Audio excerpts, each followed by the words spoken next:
The rich fool, when success becomes a trap. A man stood in a crowd and shouted to Jesus, "Teacher, tell my brother to divide the inheritance with me."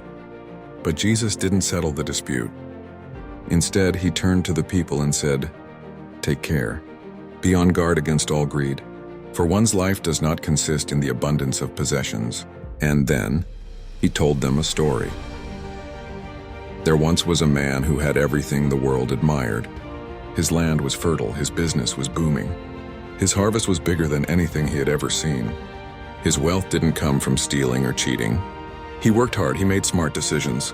He was respected, admired, safe, or so he thought. One morning, as he looked out across his golden fields, he said to himself, "What shall I do? I have no place to store all this grain." And then, with pride in his eyes, he answered himself, "I will do this. I will tear down my barns and build bigger ones, and there I will store all my grain and goods. Then I will say to my soul, 'Soul, you have many goods laid up for many years. Take it easy, eat, drink, and be merry.'" But God spoke that night, and he did not speak in congratulations. He spoke in judgment. "You fool, this very night your soul is required of you, and the things you have prepared, whose will they be?" The man had made plans for everything, except for his soul. He had mastered his business, but not his heart. He had secured a future that would never come. This parable is not about money alone. It is about the illusion that we are in control. It is about how easily we build our lives on things that do not last. It's about the trap of thinking, "I have time," when in reality, time is not promised to anyone. This man wasn't called a fool for being rich. He was called a fool for being rich in things but poor toward God. He thought he owned the future, but he didn't even own the next breath. This story forces us to ask, what am I building my life on? Am I investing in eternity or only in comfort?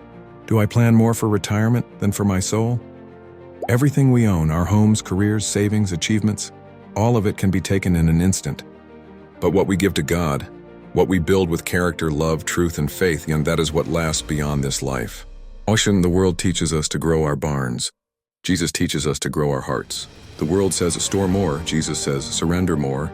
The world says, you deserve ease. Jesus says, you were made for eternity. Don't wait until your soul is required to start thinking about your soul.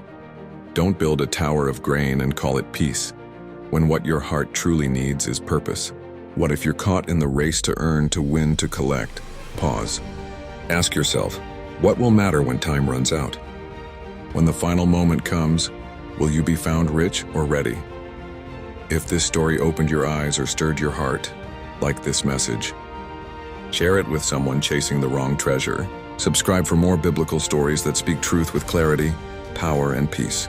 You may not control the number of your days, but you can choose how you live them.